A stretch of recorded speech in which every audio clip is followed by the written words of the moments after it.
let's get to the main event. The Rock. So, okay, go ahead. He says the final boss was the greatest heel ever. So there's a meme going around this past week, and it's The Rock in a silver shirt and doing like this.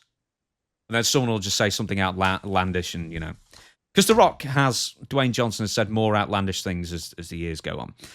And it was a still from the WrestleMania 4 documentary that WWE put out, the documentary that seemed to document nothing of interest somehow.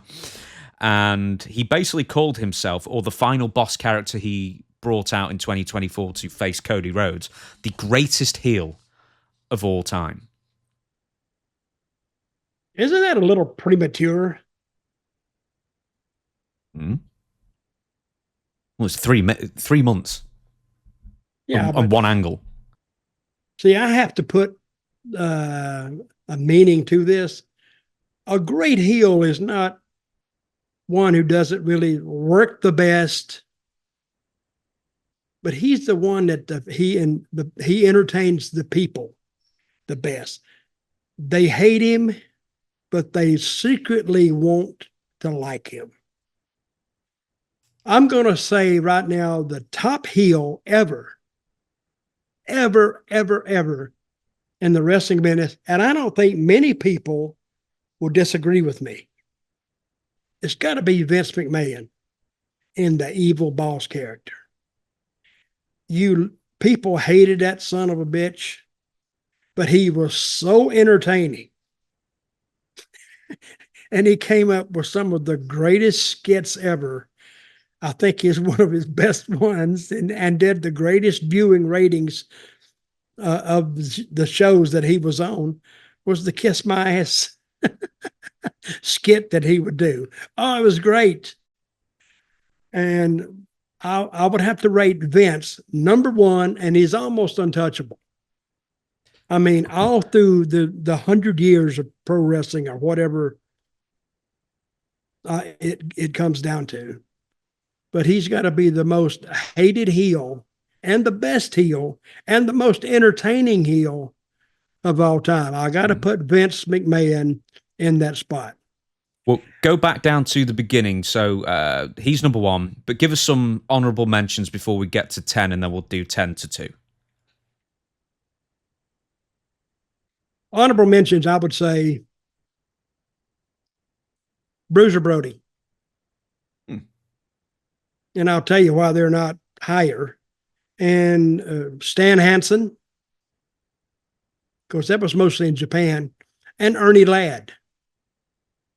And out of then, I will rate Ernie Ladd over Stan Hansen and Brody. And why do I rate Ernie Ladd over them? Because Ernie could talk. Ernie was a talking machine. And you talk about, well, these guys couldn't wrestle. Who gives a shit? They made you notice them, and you wanted them to get beat because you just didn't like them. Ernie Ladd, I used to ride with him a lot, and he was very entertaining just to talk to. And he would tell these stories, and he'd tell a wrestling story, then he'd tell a football story, then he'd tell a wrestling story, then he'd tell another. He loved wrestling.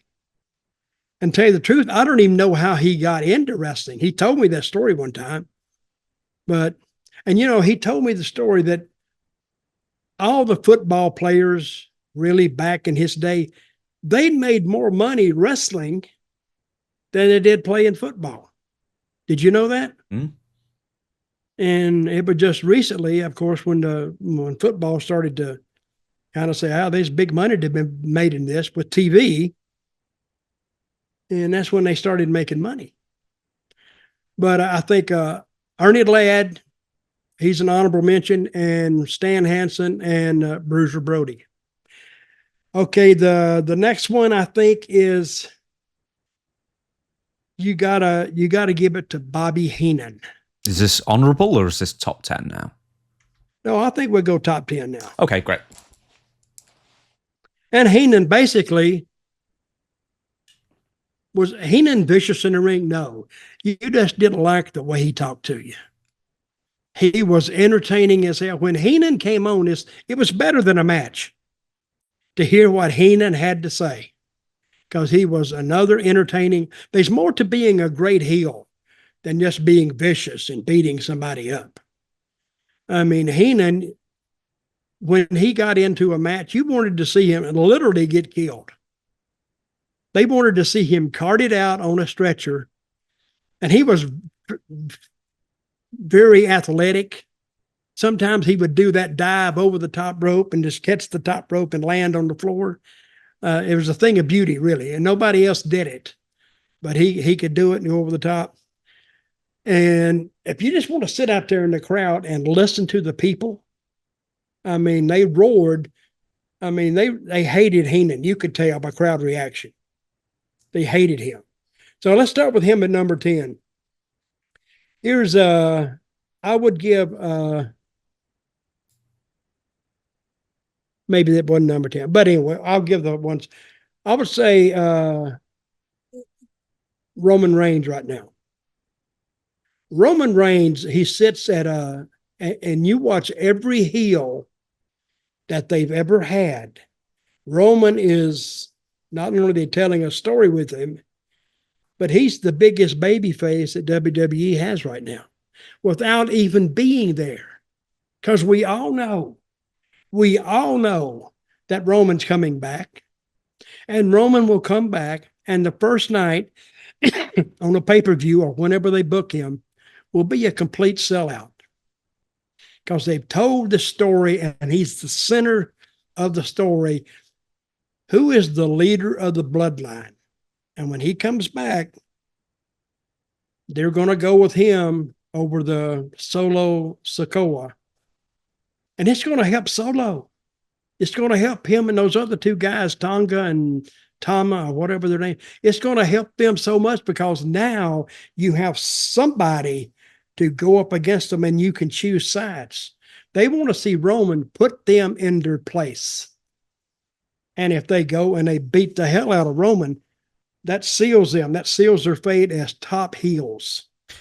Mm-hmm. What was you going to say? Well, I was going to say, I mean, this is a heel list. You've mentioned Roman Reigns, but as a babyface, but he couldn't have got that popular without being hated for years previously.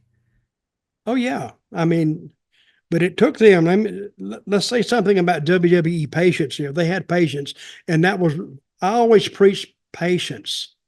It is not going to happen overnight because he came in as a babyface and turned, but I don't know even who he turned on. But it took him a long time to get started. The fans fought it and fought it and fought it. And finally I said, hey, give it up, guys. I said that. But one thing about it, they stayed with it. They said, no, we're going to get it. And they stayed with it so long, even I give up on it. And I said, guys, it's not going to make it. And that took about 6 months to a year to the people to actually start kind of booing him and disliking him a little bit. But in the last 2 years has been masterful. You know, him and Heyman, him and the other stories surrounding him, and especially since Triple H has taken over. I mean, he's not even there, and is already the biggest baby face that they have, and they know that, and they can figure him in whenever. So, you know, you used to like to have things like this happen when you hit a down point. Well, you just pull your ace at a hole, which would be Roman, bring him in, business is back to selling out. But their business hasn't shown a tendency to even go down. It's sellouts after sellouts because they've taken their patience and laid out all their different angles, and they put. It's an art form, believe me. It's an art form, and Triple H has studied this over the years, and he knows exactly what he's doing. So I'm going to give Roman, say, the 9 spot. Except this may not turn out to be exactly take it down to 1. Here's one that the people really, really hated. And you didn't see a lot of him. And I don't think the people saw a lot of him. But he was such a heel that they even hated him in the dressing room because he was a smart ass. And he'd tell you what he thought about you and be funny with it. And if you got hot, he said, "Oh man, it's just a joke. It's just a joke." Then he'd make you feel like an idiot because he ribbed you, and that's what it was. And you got hot about it. Was Ole Anderson. He had so much heat, and I wrote a story about this. Greenville, South Carolina, I think in the 70s, he had so much heat.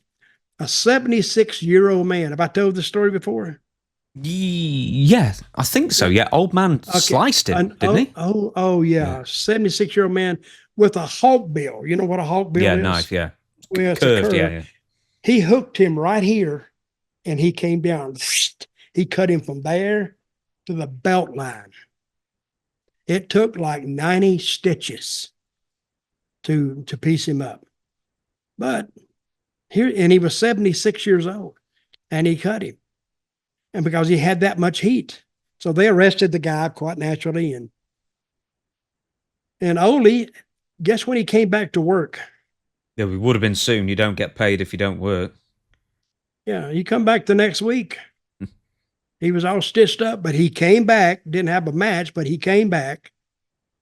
And he started joking about it. He said, "I told them it was an old man with a bald head." He said 15 minutes later, they arrested Gene, his brother. So that was funny. But Ole, he would do these interviews. He did a famous angle one time with Dusty in the Omni. You've seen it? Mm-hmm. I was there. Mm. Oh, my God. It was sold out. And the place damn near rioted. It was getting Ole back to the dressing room was a fight from the ring all the way back to the dressing room. And it's a good ways. It's probably 150 feet. You know, they put the ring up right at center court where the Atlanta Hawks played. It was in the Omni, the old Omni. And they fought from there all the way back to the dressing room. And I think it was an hour or two before he could even leave. But Ole Anderson is one of those old-time heels that was entertaining as hell. You hated him. And see, a lot of heels, like Roman, you want to see him as a babyface. But Ole, they wanted to see him a babyface that night because he was teamed up with Dusty. And it turned out, and it was a great story. He tricked Dusty into going this, I think, tag team match and let Ole be his partner in the cage. And then three people that hated Ole, I hated Dusty. When the match ended, they all had turned. For the referee as well. What did the referee do? I think that might have been Gene. But it was a great angle. One of the best, and that's why I put him in the top heels of all time. It was a great angle, executed magnificently and masterfully. So, but it almost got them all killed. Sorry. Gene Anderson and Ivan Koloff were referees, and they were against the Assassins. So just to clarify on that one. Okay, so next one, that was number 8. So who have we got as number 7? I'm going to pick Sergeant Slaughter. Sergeant Slaughter, great heel, especially during the Iraq War. What's it, the Iraqi War? Yeah. Gulf War, yeah. Yeah, the Gulf War. And he had this big, did the feud with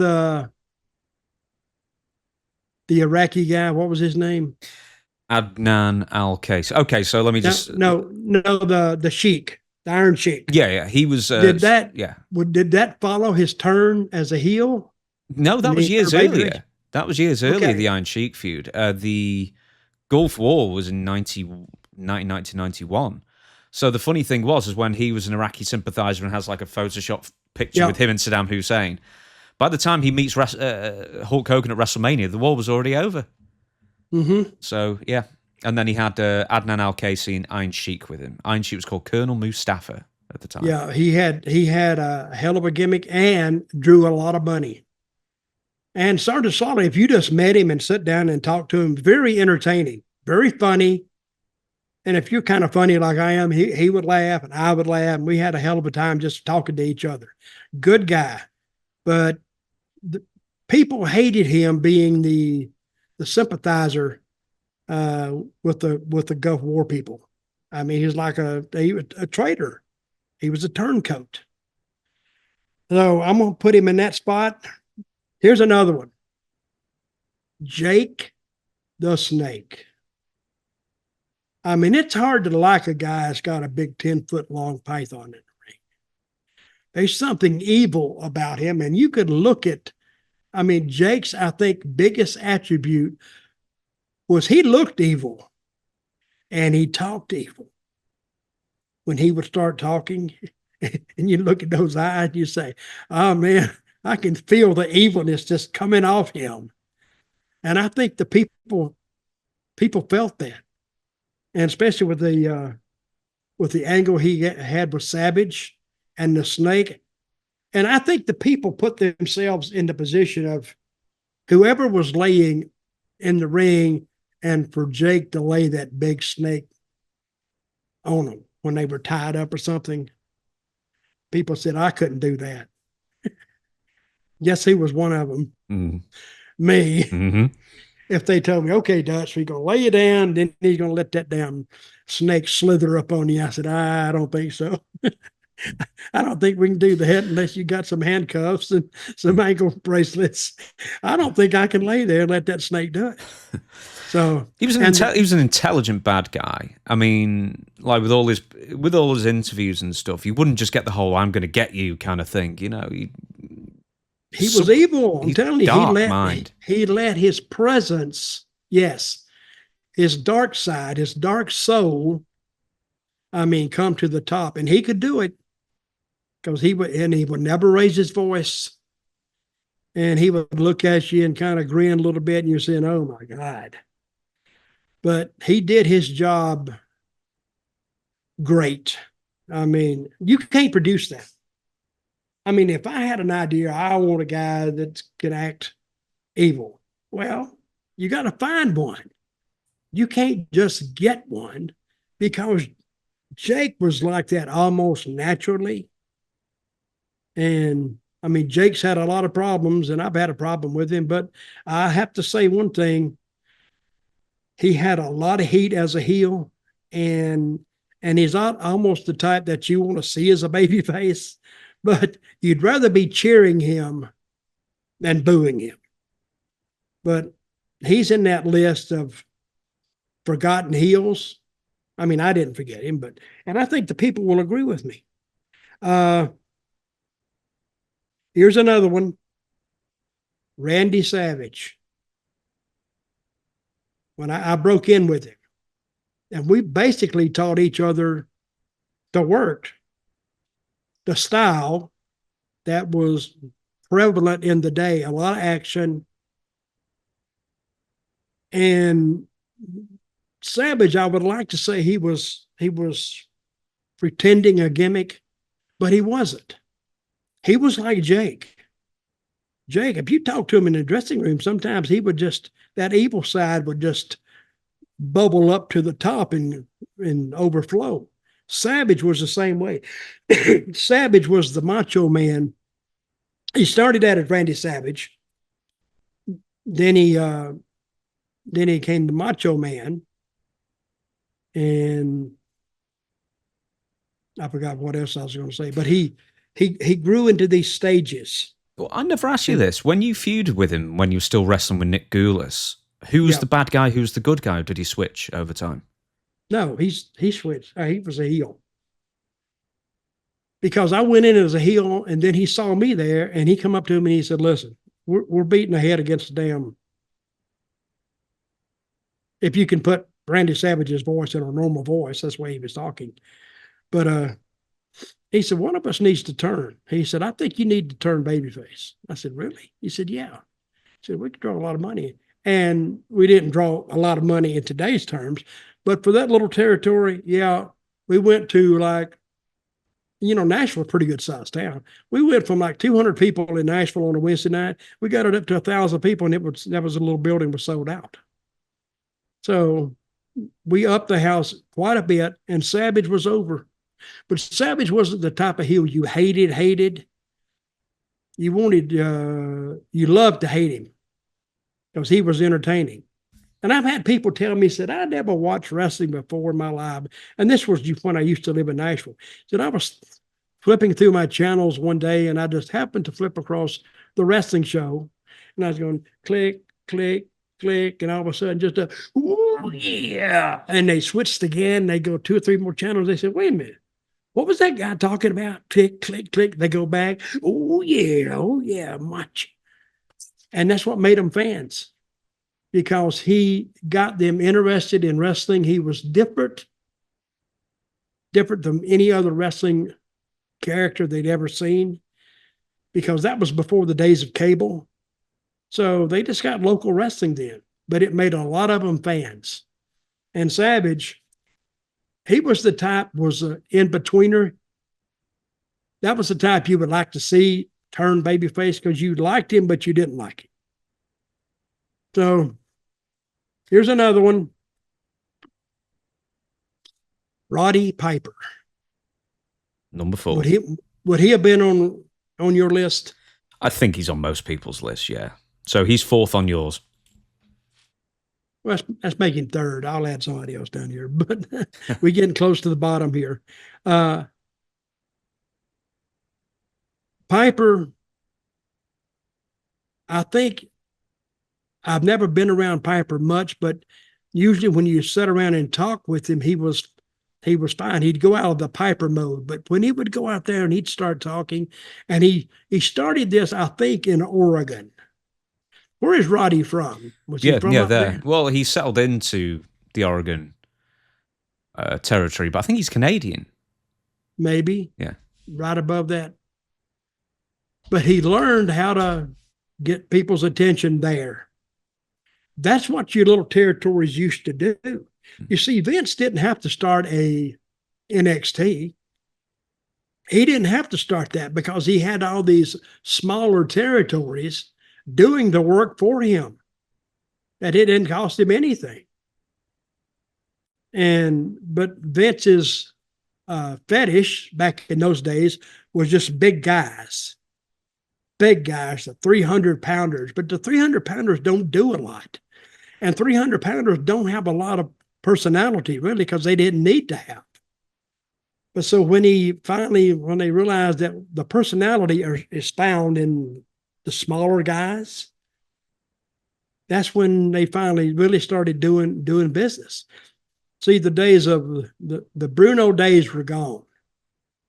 I mean, I was reading up on Bruno Sammartino. He held that title like 8,000 days or 7,000 days. Well, no, it wasn't quite that much, but it was probably like 10, 11 years total. Oh, yeah, but see, and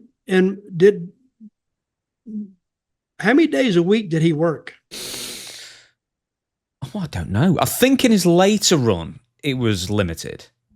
In his earlier run, he was doing every day. Yeah, he may have had Sundays off, or every other Sunday or something like that. But yeah, for the most part, he was working every day. Well, but anyway, because he's never been a heel. He couldn't have been a heel if he'd wanted to be. People wouldn't have bought that at all. But I'm talking about Piper. Piper was, the old saying is, talk you into the building. Mm-hmm. Piper could literally talk you into the building, because he was so good on his interviews. And we were talking about a girl earlier. Her name was Stephanie Vaquer. Mm-hmm. She's a great in-ring talent, but does she have any personality? Now that you told me she was Portuguese or Chilean. I don't know if that's going to, I don't know what kind of personality she's going to have.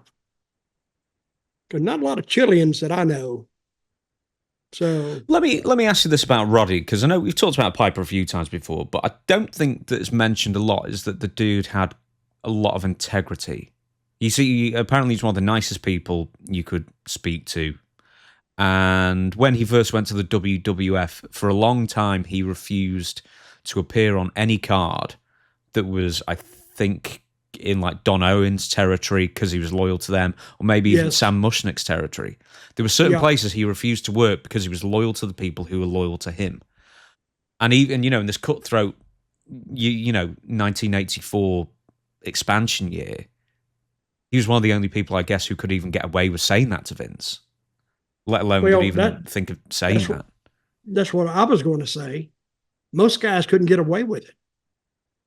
Most guys, Vince will say, hey, you either go or you need to finish up and leave. But if he had integrity, Vince had to like him. And he had to like that, he was still loyal to the guy or the guys who helped him get to the WWF. And I guess he liked that about Roddy, but Roddy was one of the very few guys I could think that Vince would even listen to. So who told a story the other day that he went to Vince that he can't work all these dates, and Vince said, I need you there, pal. I need you there, pal. I need you there. So he wouldn't give him the days off. I can't remember who said that. Oh, there's been a lot of people who've said that, I imagine. It's funny. Yeah, but it's like, you're in the first match, pal. That's the most important match. But anyway, Roddy Piper would talk him into the building, and one of the best heels that I've ever seen. And hey, his work rate wasn't, but like all these guys, they didn't do all these moves. They did it all by personality and performance and timing. See, that's what they don't give wrestling credit for, is the timing. It's like a comedian.